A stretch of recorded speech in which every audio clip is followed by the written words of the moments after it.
Assalamualaikum warahmatullahi wabarakatuh. Perkenalkan, saya Ridwan Maula Kurnia, peserta Latsar CPNS dari kelompok 3 dan 4 Pemkab Sumedang. Pada kesempatan kali ini, saya akan memaparkan materi dengan judul Pembelajaran sinkronus dan asinkronus yang dikaitkan dengan isu kontemporer. Melalui presentasi ini, diharapkan kita dapat memahami bagaimana metode pembelajaran di Latsar tidak hanya berfokus pada teori, tetapi juga relevan dengan isu-isu aktual yang terjadi di sekitar kita. Pengertian sinkronus dan asinkronus. Pembelajaran sinkronus merupakan kegiatan belajar yang dilakukan secara langsung atau real time, di mana pengajar dan peserta berinteraksi secara bersamaan.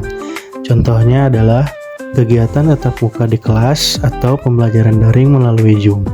Sementara itu, asinkronus adalah pembelajaran yang dilakukan tidak secara langsung. Peserta dapat mempelajari materi dengan menonton video atau mengerjakan tugas secara mandiri sesuai waktu dan kecepatan masing-masing. Kedua metode ini saling melengkapi.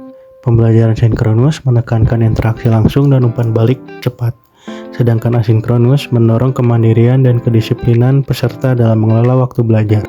Dalam konteks isu kontemporer, metode sinkronus dan asinkronus memiliki peran penting. Melalui pembelajaran sinkronus, peserta dapat berdiskusi secara langsung mengenai permasalahan aktual di masyarakat. Sedangkan melalui pembelajaran asinkronus, peserta dapat melakukan kajian mandiri, mencari data, dan merumuskan solusi terhadap isu-isu yang sedang berkembang.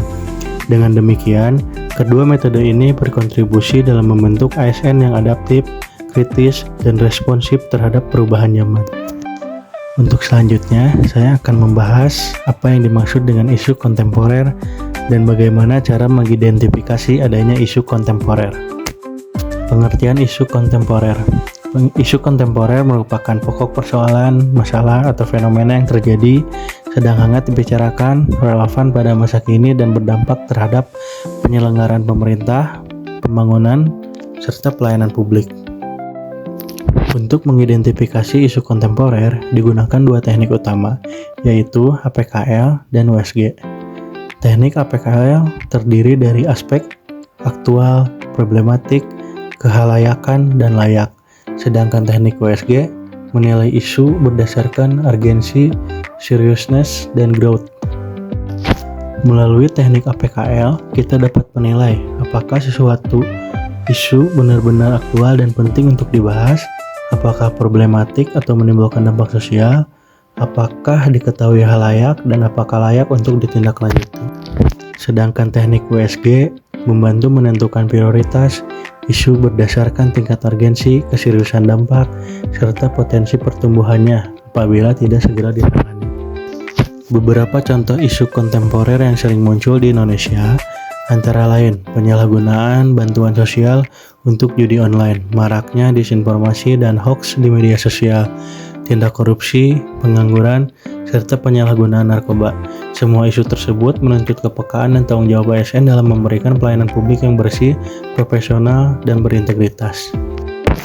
Sebagai ASN, kita dituntut untuk tidak hanya memahami teori, tetapi juga mampu mengaitkan pembelajaran dengan kondisi nyata yang dihadapi masyarakat. Dengan memanfaatkan pembelajaran sinkronus dan asinkronus secara seimbang, kita dapat menjadi ASN yang cerdas, adaptif, dan solutif dalam menghadapi isu-isu kontemporer bangsa. Cukup sekian presentasi dari saya. Terima kasih atas perhatiannya. Wassalamualaikum warahmatullahi wabarakatuh.